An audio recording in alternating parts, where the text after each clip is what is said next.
Hello, my name is Zoe Diana Dralos, and I'm the daughter of Dimitri Kececioglu. My brother John and I started this program as a lectureship to honor my father. My father loved the University of Arizona and thoroughly enjoyed his career as a professor in aerospace and mechanical engineering. My father was born in Istanbul, Turkey, and emigrated to the United States to get higher education. He received his PhD from Purdue University in industrial engineering. He worked in industry for Alice Chalmers for a number of years before accepting a position as a professor at the University of Arizona in 1963. My brother and I grew up running all over the University of Arizona, sliding down the old steps of the old Aerospace and Mechanical Engineering building and climbing the olive trees on Olive Street. We enjoyed our time at the university. My brother and I are both graduates of the University of Arizona Department of Aerospace and Mechanical Engineering with undergraduate degrees. I went on to medical school. My brother went on to do computer science, and he is a professor here at the University of Arizona. We're very pleased to present this lectureship in honor of my father. My father pioneered the field of reliability engineering. He wrote a number of different books, and those books are still in print today. My father had a favorite joke about reliability engineering that I would like to share with you. An American inspector goes to a plant in Germany who's building parts for the United States of America. The inspector wants to see how the reliability is being carried out at the facility. And of course, reliability has to be conducted to the standards of 99.99% reliability. So the inspector goes to the plant in Germany, and the plant president opens up the plant and says, "We'd like to demonstrate for you our superb reliability." So the inspector from the United States and the president of the German factory go into a room. And the president of the German factory calls in his workers. They line up in a nice, neat row, and there are four of them standing there. And the president of the German company says, "Hans, do we have any reliability problems?" And Hans says, "Nein." And then he asks Fritz, "Fritz, do we have any reliability problems?" And Fritz says, "Nein." Then he asks Johann, "Johann, do we have any reliability problems?" And Johann says, "Nein." And finally, he asks Schmidt, "Schmidt, do we have any reliability problems?" And Schmidt says, "Nein." "There you have it," says the German president, 99.99% reliability. Well, certainly reliability is more than that. Looking at times to failure, examining the success of equipment, looking at when failures can indeed be predicted. These were all the things that my father pioneered. I do hope you enjoyed today's lecture. It's our pleasure to sponsor this lecture through the University of Arizona. And my brother and I and our whole family are proud to be Wildcats. Thank you so much. So today we have to honor the legacy of Dr. Kececioglu. We're honored to welcome Dr. Karen Willcox from UT Austin. Dr. Willcox is a world-renowned expert in computational design with expertise in fields such as reduced order modeling, multi-fidelity techniques, uncertainty quantification, and digital twins.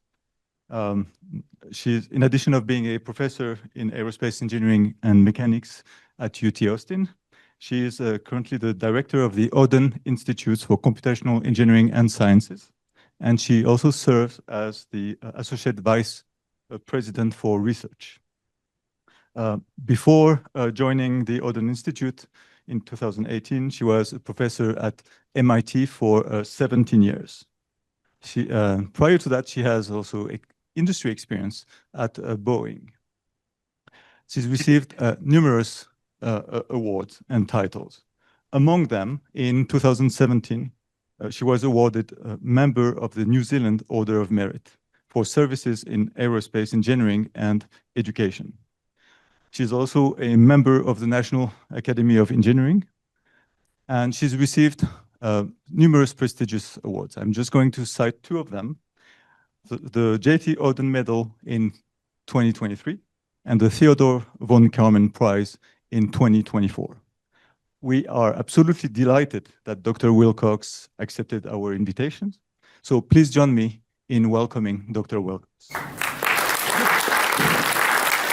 right. Well, it's really a great honor to be here and deliver this memorial lecture. I want to thank Sammy for being an amazing host and for inviting me here and really organizing a wonderful day. And I also wanted to thank the faculty, students, and researchers for really amazing visits, conversations this morning and this afternoon, and also a tour of the really impressive facilities. It's really wonderful to see mechanical and aerospace engineering so alive and well, and particularly the investment in the facilities in areas that are really important to the nation right now. So it's really been a wonderful visit. So I was telling Sammy half the story earlier this morning. This is my second visit to Tucson.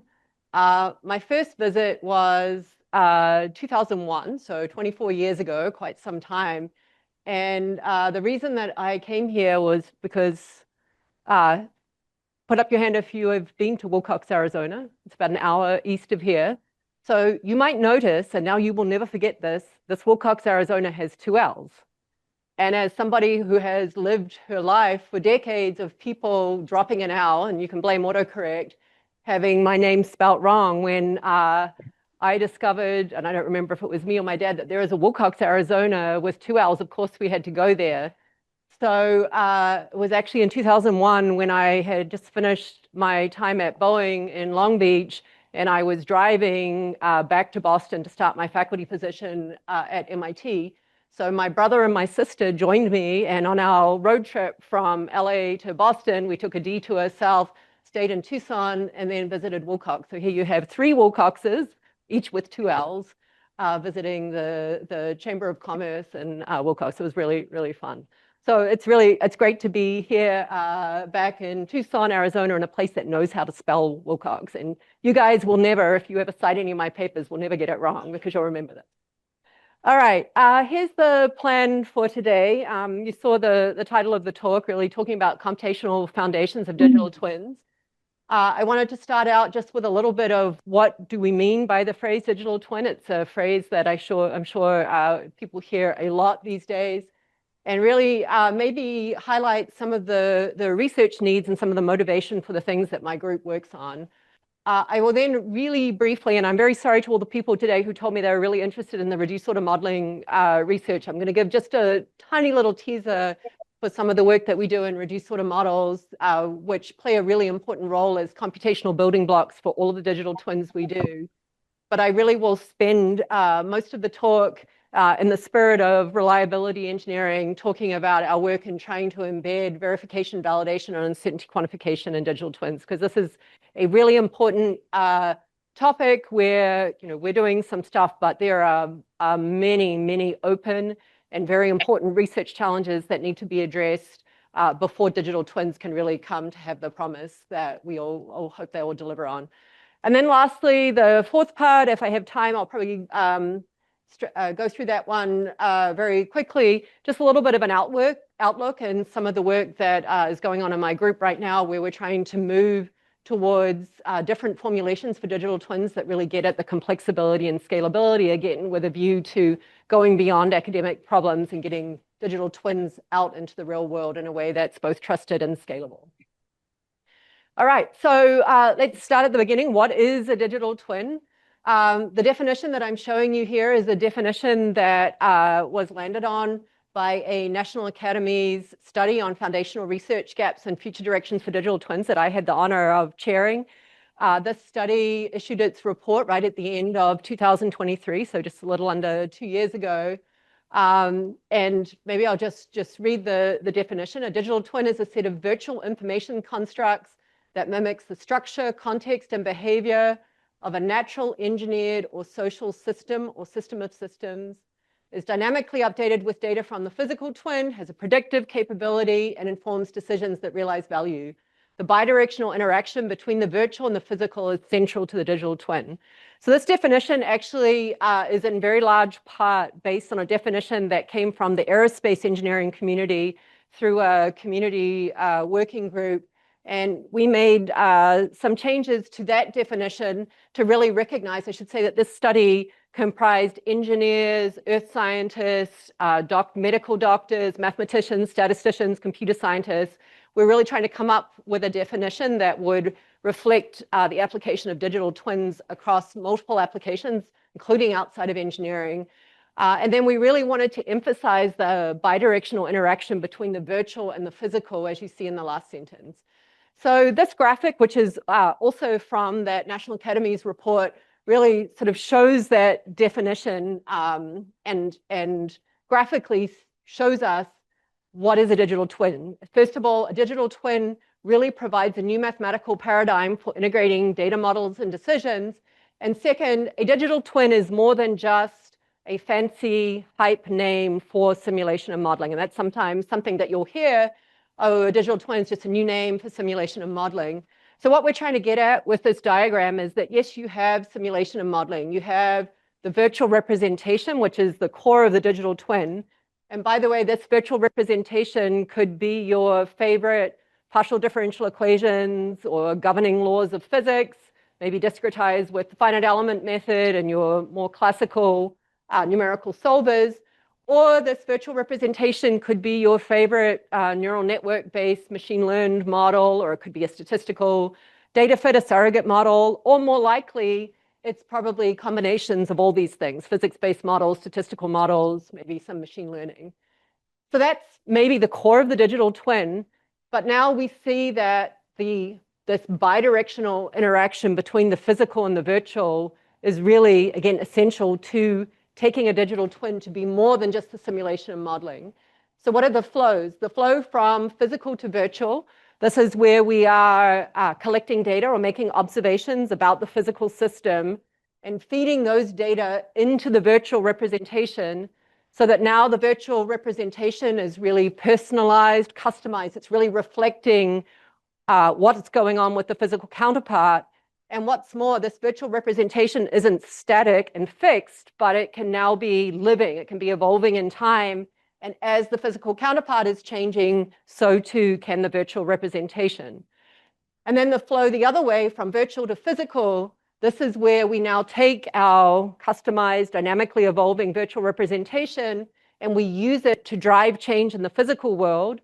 And that change could be through an optimal control, deploying ways that an aircraft flies. It could be around making decisions or planning out treatment for human patients where it's not an automated control, but rather information that's provided to a human decision maker. Or it could also be a decision that affects the data that we're going to acquire in the future through an optimal experimental design or deploying a new sensor or making the decision to do an extra inspection of an engineering asset or making the decision to bring a patient in for an additional test.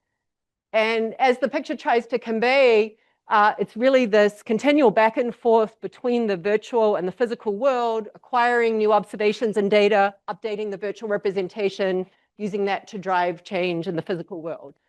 You'll notice that in the middle of this diagram is the human in the loop decision-making, human digital twin interaction. While there are many applications we could imagine for digital twins that are fully automated or fully autonomous, there are probably many more that we could imagine where there will be a human in the loop, either as the decision maker or interacting in some way with the digital twin. And then lastly, I want to draw your attention to these arrows going around the outside. These issues of verification, validation, uncertainty quantification, security, privacy, and ethics. These are really issues that encapsulate everything that we need to be doing with digital twins as we think about sort of building this paradigm. So again, this is a graphic from the report. This is really the way this report was structured, where we identified the foundational research gaps in each one of these different areas and also what was needed from an integration standpoint to bring them together. I'm going to go really quickly over the next few slides just in terms of a little bit of framing, but again, if even to the students, maybe a National Academies report is not the kind of thing you would normally read. If you're interested in this topic, I would really encourage you to take a look, because if you're thinking about research topics and how your research might fit into broader needs, that's really what this report is aimed for. One of the findings in the report was that the publicity around digital twins currently outweighs the evidence base of success, or said another way, there's an awful lot of hype. And remember, this report was released almost 2 years ago, and almost an awful lot of hype around digital twins, whereas it is certainly the case that there are serious research questions remain, and why we may have aspirations to one day have a digital twin of planet Earth that can tell us what's going on with climate change and guide decisions. Maybe one day we can imagine having a digital twin of an aircraft and everything that goes on board there to optimize decisions. We can imagine one day having a digital twin of a human patient. We are far, far from being able to do that right now. And there are serious basic research questions that remain to get us there. So that was really emphasized. Again, sort of in the theme of this lecture around questions of reliability and the neighboring disciplines of verification, validation, and uncertainty quantification, VVUQ was called out as a particular need for digital twins. And what I have here on this slide is just the definitions. This is from, I think, a 2012 National Research Council report. The questions of verification: is your implementation correctly solving the problem? Validation: do you have the right model? Can you trust the results of what comes out of the model if you solve it correctly relative to reality? And then uncertainty quantification: what are all the uncertainties and how do those uncertainties translate into predictions you might make and ultimately decisions that you would want to execute on? So again, I said that VVUQ, but verification, validation, uncertainty quantification, was called out as being a particular challenge. And one of the things that we noted was, first of all, we need to really think about VVUQ from the beginning. It is not good enough to race to construct deterministic digital twins and then worry about validation, verification later. And by the way, if we look at what's happening in the machine learning world with methods, I think that's a real problem we have. There's a race to get improvements in accuracy without any attention being paid to verification, well, maybe not verification, but validation and uncertainty quantification. So we can't wait. And what's more, we need new methods, because if you think back to that diagram where now you have this back and forth between the physical and the virtual, what does it mean to validate a model that is going to be continually evolving and changing? That is very different from validation of a model once and done. So there are new challenges brought by digital twins, new needs. And of course, if we have AI, machine learning, and empirical models in the digital twin, which necessarily we are going to have, because we're going to have to sometimes execute things in real time, these pose particular challenges to these questions of verification, validation, and uncertainty quantification. And you will see this motivation comes through in some of my own research that I'll tell you about. Okay, this is the last one from the Academy's report. This was another finding. Digital twins should be fit for purpose. What do we mean by that? As we went through the process of gathering information and hearing from experts, we had some experts tell us a digital twin is only a digital twin if it is an exquisite, high-fidelity replica of the system down to the very last nut and bolt.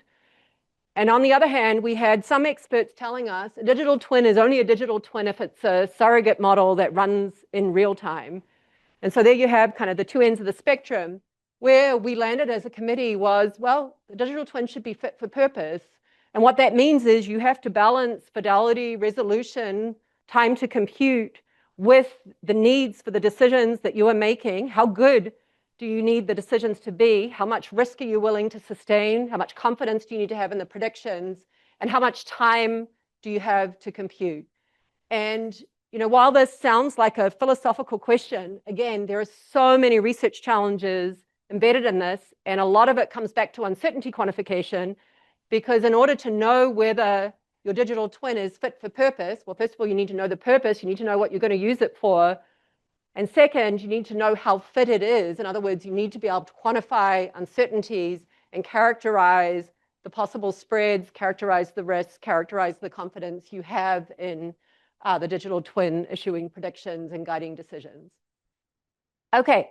So with that as a lot of framing, and by the way, if you're a young researcher and you work in computational methods, it is a super exciting time because there are so many open challenges and there is so much interest in this way of thinking of how do we bring models, data, and decisions together to do better for complex systems, whether it's in earth sciences, in engineering, in medicine, and practically any area of science, engineering, and medicine.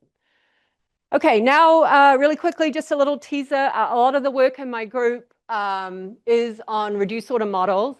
As you think back to that notion of fit for purpose, a lot of the work we do is for aerospace systems where we really need the digital twins to be predictive.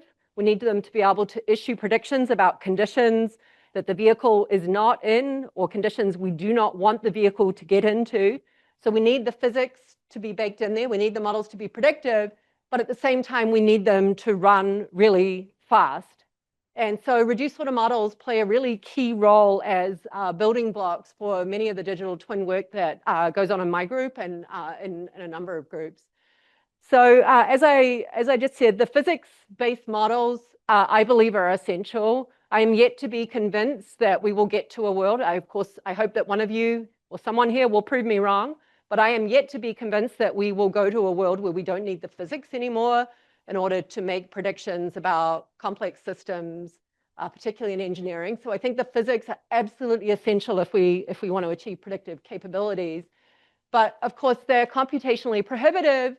And so anytime we're talking about running a model not just once, but running it many times because we want to characterize uncertainty, or we want to explore a parameter space for optimal control, or because we want a digital twin to execute in the loop in some kind of real time or near real time, then the physics-based models are just completely off the table. And the brief results that I'm going to show you, this is some work that we've been doing with the Air Force Research Lab. Willcox is one of my former postdocs who just started an assistant professor position at Virginia Tech this past year. We've been working with AFRL. They have these LES simulations of the reactive Navier-Stokes equations for rotating detonation rocket engines. So this is a concept potentially for future propulsion. And you can see some of the numbers here. To get any kind of reasonable predictive capability, you need incredible spatial resolution here, 136 million degrees of freedom spatially, and tiny, tiny time steps, nanosecond time steps. Yet you want to be able to simulate the behavior of these engines over a period of operating, particularly to try to gauge the stability. So here's an example where if you want to do a design study, you want to think about control, any kind of parametric study, let alone a digital twin, is completely intractable. I'm not going to go through the mathematical formulation of the work, but the work in my group in the last 10 years or so, we've been focusing on a method that we call operator inference, where we try to bring the best of physics-based and machine learning worlds together. And we do that by formulating our reduced order models through the classical lens of projection. So there's an entire suite of projection-based reduced order models that take the governing partial differential equations and mathematically project them onto a low-dimensional manifold so that you find a reduced model that describes the evolution, evolution in space and time of your complex dynamics, but in a low-dimensional way. So as I said, there's an entire class of methods that do that. Unfortunately, those methods are very intrusive, meaning you really have to have your own CFD code. You've got to go into the gory details of the CFD code to be able to do these mathematical projections. And so for that reason, these methods really have not had nearly as much impact in the real world, particularly in industry, as they could have. So about 10 years ago, we asked the question, could we go after the projection-based reduced model, but do it machine learning style, where all you as the owner of the CFD code need to do for me is generate training data? And we've been able to formulate this problem. The long story short is it amounts to solving a least squares problem. There's a training phase where we generate data. We know the structure of the reduced model through the projection theory, and then we learn the reduced order model, solve an optimization problem, solve an optimization problem to discover the reduced order models. And so through this, we've been able to do problems that we would never have been able to do before. I would never before have been able to work with the Air Force to come up with reduced order models for these rotating detonation rocket engines, because their CFD codes, they're not the kinds of things that they give to the universities to run. And even if they were, They are thousands of lines of Fortran code, and good luck trying to figure out how to do a reduced order model of that. So we were able to work really effectively with the Air Force, where they spend months on supercomputers generating training data. We're able to take that training data, combine it with the knowledge of the physics being solved, conservation of mass, momentum, energy, the chemical species, embed the physics, and come up with the reduced models.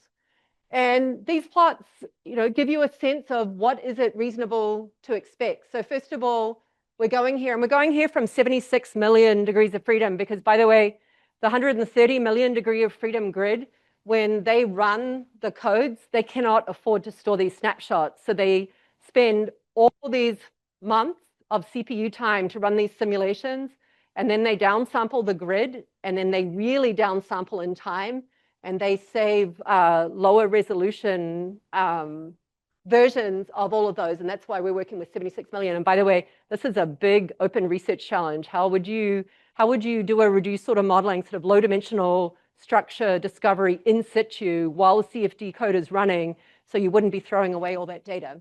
Anyway, that's why we're starting with 76 million degrees of freedom, weeks, months of simulation. We're able to come up with a reduced model that has 24 degrees of freedom and runs on a laptop in milliseconds. So that's pretty amazing. Now, of course, there is no magic, and this is a phrase that you should repeat often, especially, are there any machine learning real lovers here? It's okay, I won't throw anything in. When you hear about neural networks or you see the results and they look too good to be true, you should remind yourself there is no magic. First of all, if you go from 76 million degrees of freedom down to 24, you cannot expect to match everything. And if someone shows you results where they're matching things perfectly, they've been tuning their hyperparameters for many months before they showed you. So what do we see here? We're looking at the pressure signals here. This is the pressure going around the theta direction, so around the rotating detonation rocket engine, 3 locations close to the injectors, within the detonation region, so that's where this detonation wave is traveling around, and then outside. And let's see, the CFD is in black and the reduced models in supposed to be Texas burnt orange. And what you see is that the reduced order model does a really good job of kind of getting the low order general pressure signature, but of course it doesn't necessarily get the details, gets the peak about right. Again, there is no magic. Going from 76 million down to 24, you're not going to get to keep everything. Here's another way to look at the results. So here we're looking at some pressure contours, and I should say these ones here on the left before this line, these are conditions where we had training data, and these ones here to the right are where we're now predicting out far past where the training data was. So we really are in the predictive regime where we haven't seen training conditions. And again, what do you see? Here are the CFD contours, a lot of fine scale detail there from the LES simulation. The reduced order model doesn't pick up all of that, but it really does a pretty impressive job of sort of capturing the bulk behavior. And in fact, one of the combustion guys said to me, actually, I would really rather look at something like this because it gives me a little bit more intuition as to what's going on as opposed to the overload of detail. So there's Unit's picture. Again, this is just a tiny glimpse of some of the work we're doing here, but I am really excited by this because I think this is one of the more complex and large-scale problems that people have been able to do physics-based reduced order models for, and I think there's much more to be done down this line. All right, so now I'm going to spend a little bit more of the talk talking about some of the ways that we are really focused on trying to get verification, validation, uncertainty quantification. I'll mostly talk about uncertainty quantification into digital twins. So you have to put your, put your brains in a slightly different gear because we're going to shift from the world of PDEs and dynamical systems into the world of graphs. And what you're going to see is that I'm a big fan of a graphical representation of a digital twin for a couple of reasons.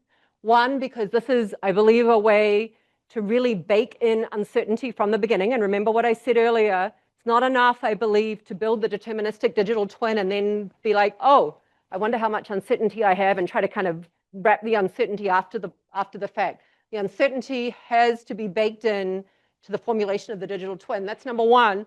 And number two, if there's something that the computer science and robotics communities have taught us, it's that graphs are a phenomenal way to represent complex, interconnected information. So you hear this quote. This is from Michael Jordan's, I think, 1999 book, Learning in Graphical Models.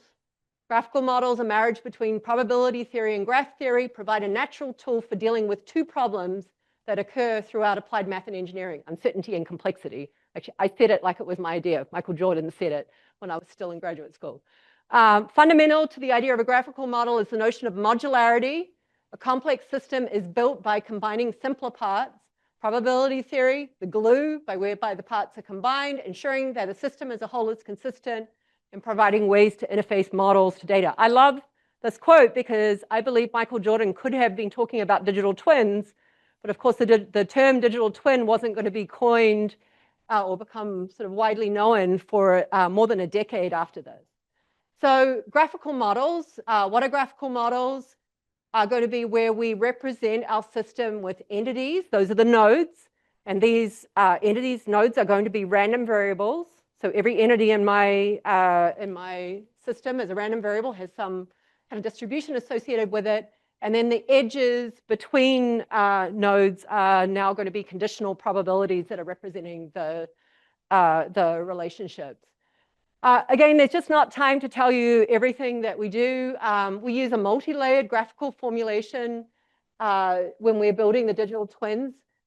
We, not always, but in problems where we don't have a lot of structure, where we don't have physical governing equations, we build a knowledge graph. I have kind of a side interest in education. I have one of my PhD students who has been using these graphical models to try to build digital twins for education, for modeling student pathways through community colleges and how they successfully or do not successfully transfer into four-year institutions. So in some cases, we need a knowledge graph, which is really the mathematical structure that kind of defines the system. And then what I will really talk about today is the predictive layer, where we use a probabilistic graphical model that is going to encode uncertainty and interdependence. So let me just walk you through it graphically. What does a probabilistic graphical model for this predictive layer of a digital twin look like? So I'm going to think about building a digital twin of an unmanned aerial vehicle. This is a telemaster aircraft. I have a physical one in my research group, and one of my PhD students worked on building a structural digital twin of this vehicle. So here we are representing the physical state of the vehicle. So the S here denotes the physical state at discrete times, at t equals 0, t equals 1, and t equals 2. What is the physical state? If it's a structural digital twin, this might be literally the physical state of the wing, the health of the wing, the material properties, whether it's damaged, what its geometry looks like, and how that changes over time. So there's the nodes. Each one of these is now a random variable, and the edges between the nodes are conditional probabilities, in this case representing the probability that says, how do I transition to physical state S1, given that I was in state S0 at time t equals 0. Now in the digital space, we're going to do the same thing. We're going to define a digital state, again at the 3 time steps. And what is the digital state? This is the way that I'm going to represent that physical state in my model. And so in the structural health monitoring example, our models are going to be models, linear elasticity models of the structure, parameterized with material properties, maybe with empirical models for damage. And so my digital state here are going to be the parameters of those physics-based models that are my representation of the physical state. And again, they're random variables. Now I can introduce the observations. So here now are the data that I can observe, again, at these discrete time steps. These could be data, sensors on board the wings, so strain data. These could be inspections that are generating data, whatever it is. And so now what are we looking at? We are now looking at the inverse problem, or the data assimilation problem. Let's think about the inverse problem. Given a state of the aircraft at S0, given that I can observe O0, because by the way, I can't break open the wing of the aircraft to go and look and see what's going on the inside. All I can do is make these non-destructive observations. maybe do some tests. Let me infer now the digital state that is going to be, in some sense, my best estimate of the physical state. And when I say best, again, we are formulating all of this with uncertainty. So all of these distributions, and maybe said another way, I could pose this now as a Bayesian inverse problem, where the goal is to characterize or to come up with the posterior distribution that is my representation of this digital state, my belief of the digital state, my knowledge, and its associated uncertainty. Okay, we can keep building out this graph. We can bring in the other elements of the digital twin, which is the decisions. So the actions that I can take, and these are in the physical space. These could be the control actions, depending on if I might be using the digital twin to do, let's say, adaptive mission replanning for this vehicle as it's flying. These could also be the decisions about making inspections or installing additional sensors. We can bring in quantities of interest. What are the things we would like to be able to predict with our virtual representation? We can bring in reward functions, so the objective functions, which, based on the quantities of interest in the digital states, are the ways in which we're going to make decisions. How do we trade safety versus performance versus cost through a reward function? And then we can keep building this graph out in time, so that if we think about what the graph looks like past the current time, we would have future actions that have not yet taken place living here in the digital space. So don't get too caught up on the particular topology of the graph that I've shown here, or why something points to something else. But the whole point is we can take the virtual representation, we can take all those elements of that digital twin figure, the virtual representation, the models, the data, the decisions we get to make, and we can represent this digital twin as a probabilistic graphical model, which lets us really elicit the importance of the connections, the relationships between the data models and decisions, and it lets us embed uncertainty into everything we're doing. I like to think of this as a graph because it gives me a picture. If for some reason you are statistically minded and you like to think of things as distributions, you can think of now my representation as, and by the way, I say that because I think statistics was the hardest class for me as an undergraduate. I found it really, really hard. I still find it hard. The graph, the representation of the digital twin is the giant joint probability distribution characterizing the relationships between digital twin states, quantities of interest, rewards, future actions, all conditioned on what we can observe, what we have observed, and what we have done in the past.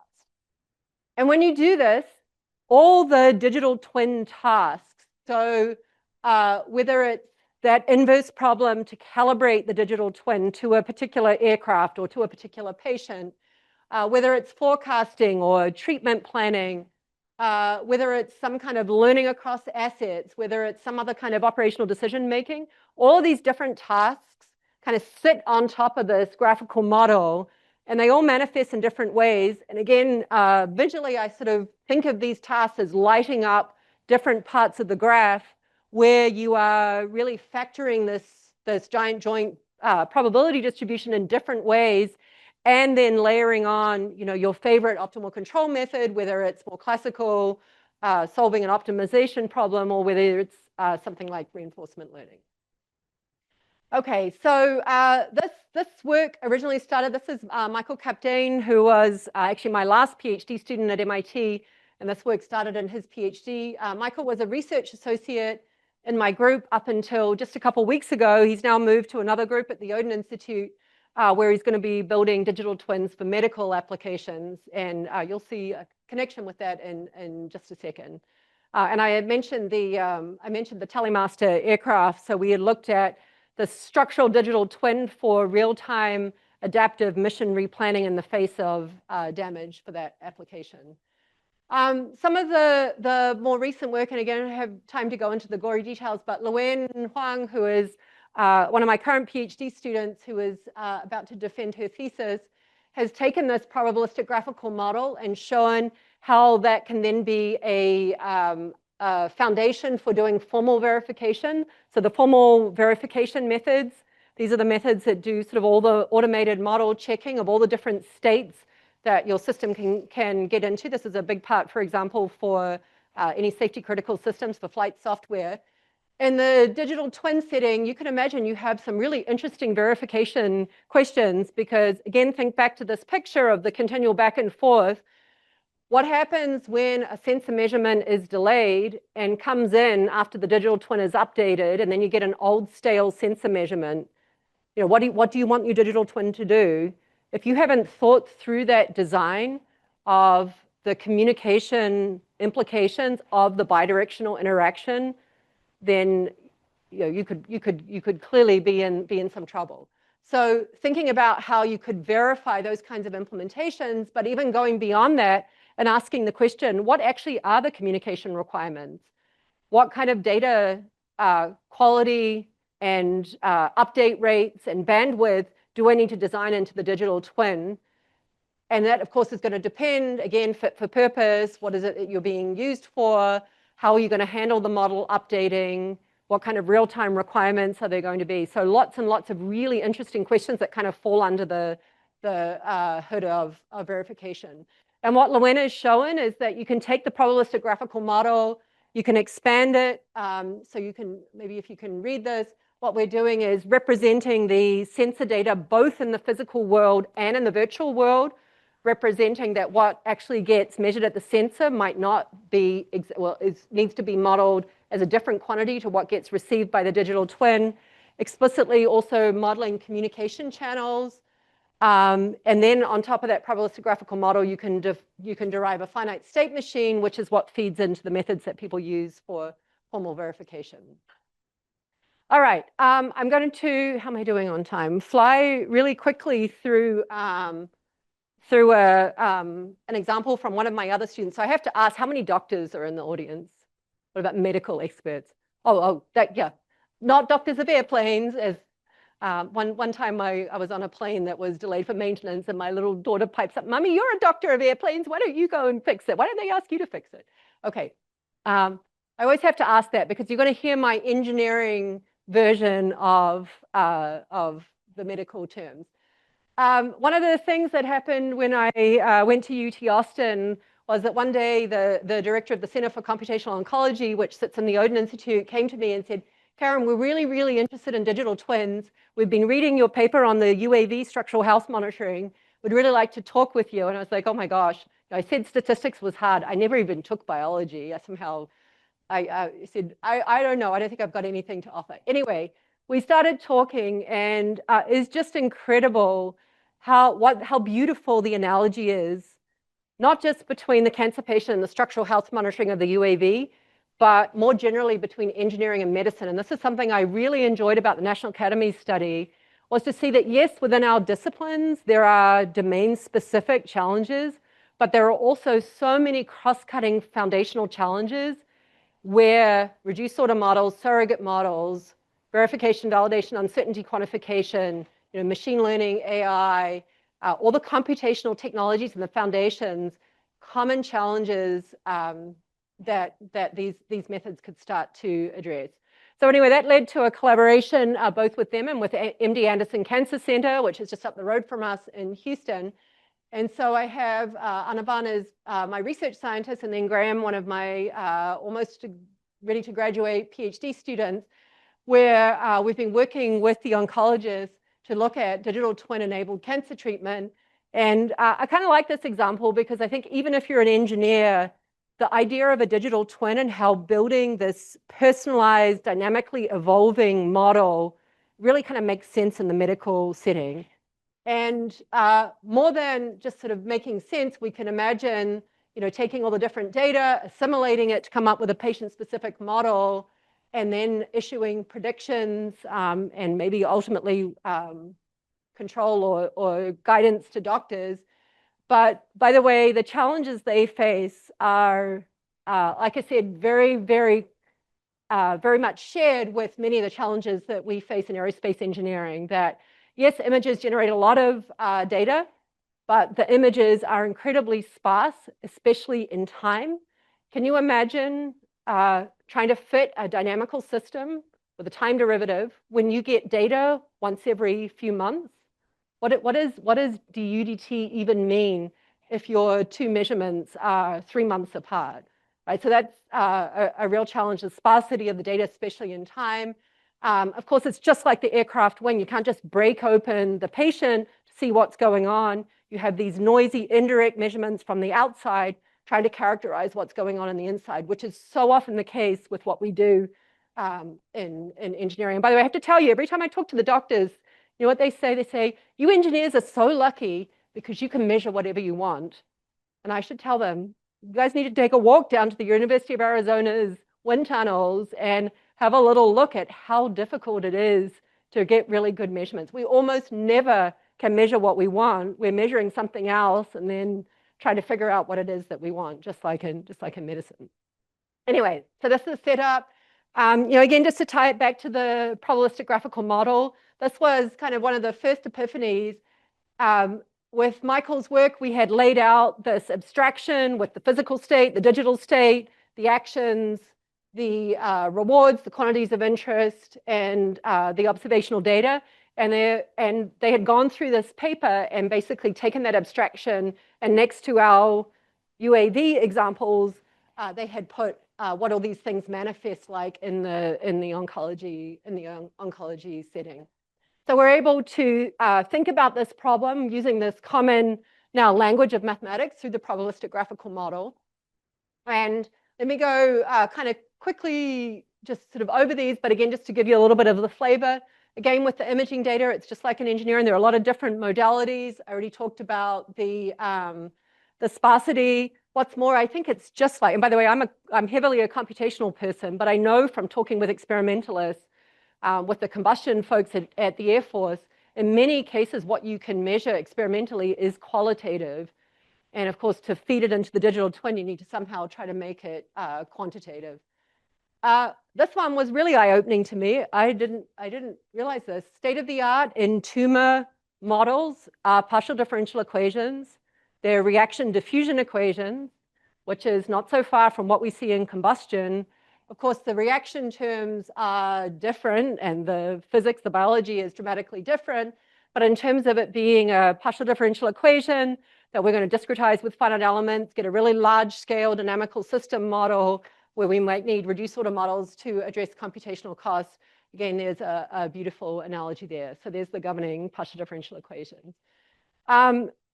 A lot of the work that Graham has been doing has been setting up this computational pipeline, challenges that I didn't even appreciate, such as needing to take all these different kinds of data, coming up with a patient-specific computational domain, but then every time the patient comes in to visit and you get a new image, you have this problem of registration, which is you need to figure out how to really put these two images together in the same reference frame, knowing that things have changed or that the patient could be in a different position. So there's kind of a lot of high-performance work that goes on under the hood.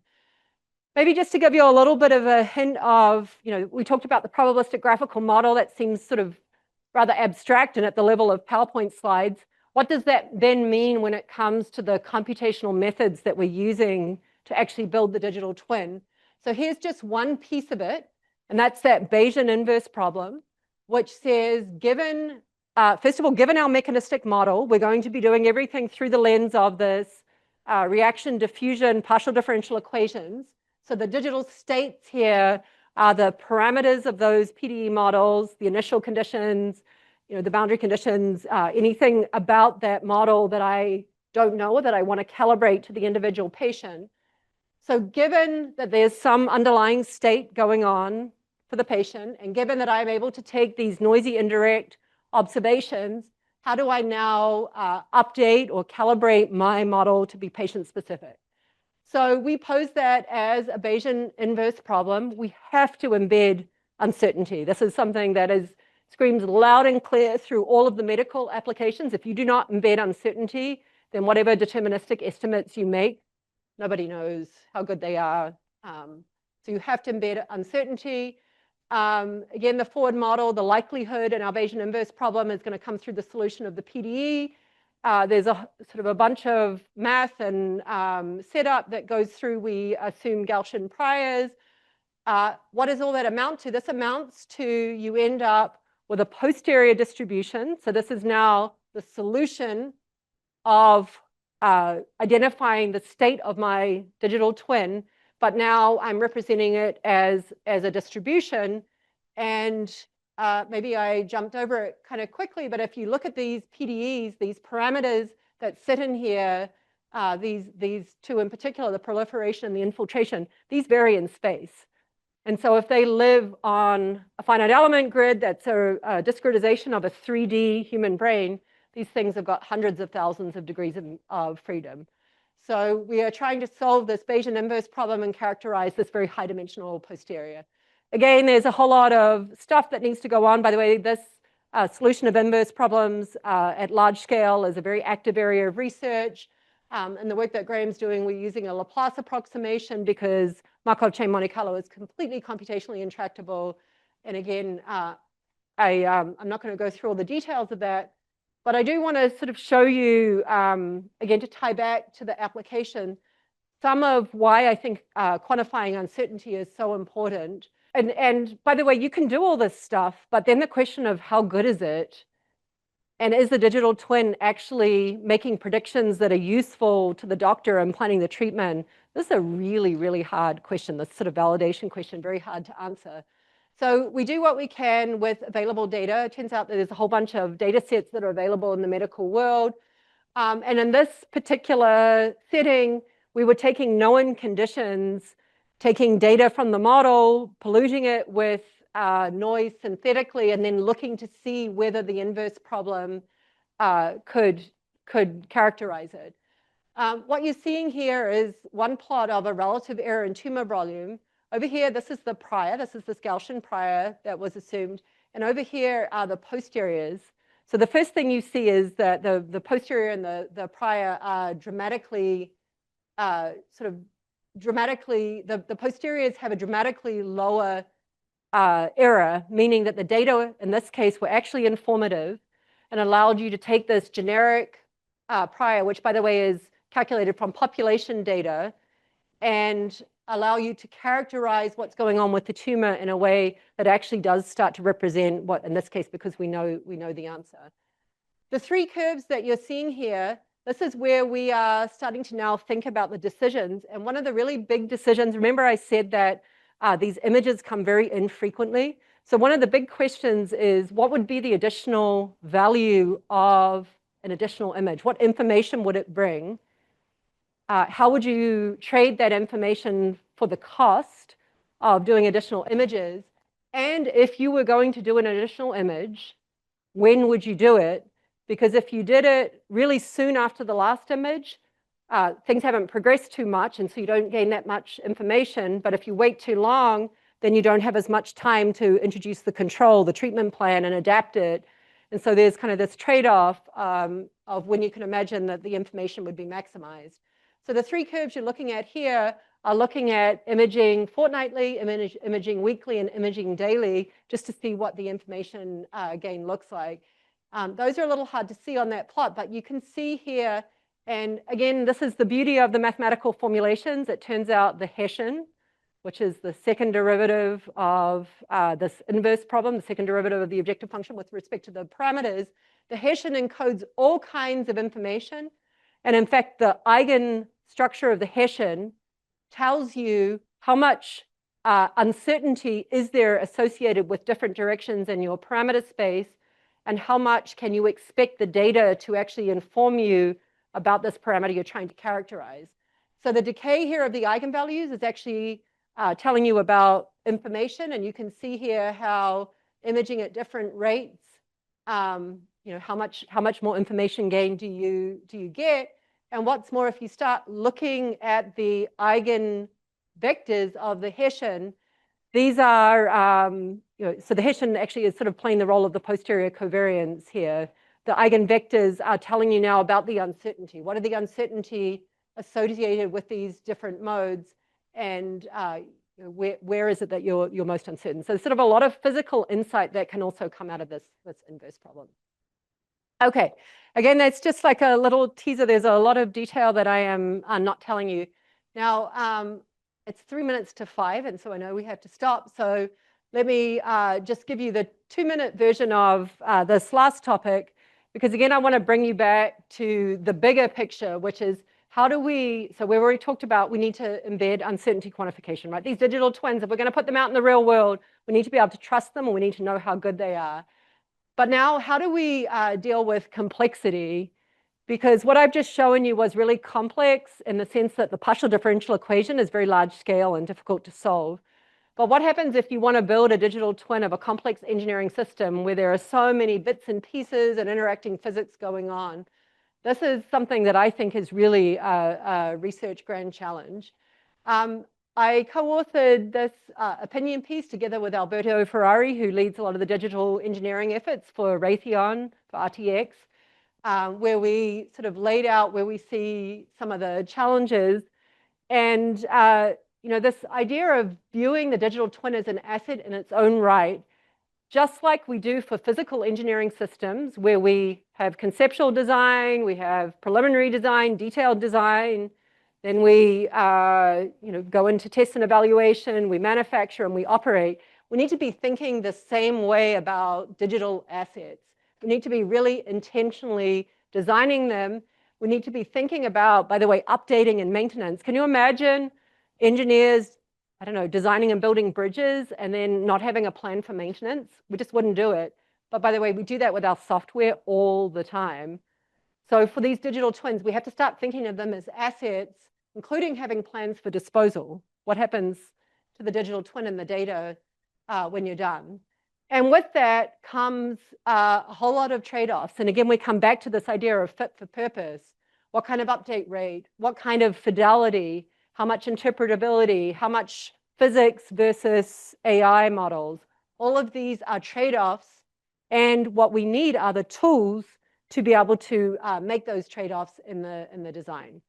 So my student here, Sebastian, is a student in the Oden Institute, is looking at some of these questions. And one of the questions we're asking is, could we move away from a monolithic formulation of a digital twin where everything is coupled in the digital twin, and then you are wrapping these bidirectional interaction loops around it?